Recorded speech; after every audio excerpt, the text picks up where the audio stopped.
हैन ठिक छ हैन यो एउटा पोइन्ट दुईटा पोइन्ट ठिक छ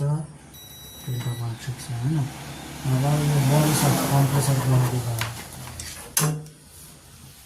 हजुर मिस्त्री हो के को गर्नु त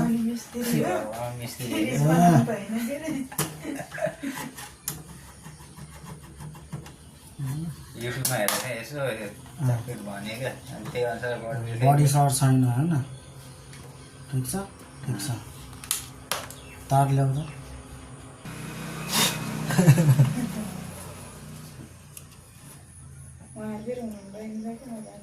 त्यहाँ वहाँ मध्यबिन्दुमा एसी हाल्दै थियौँ हामी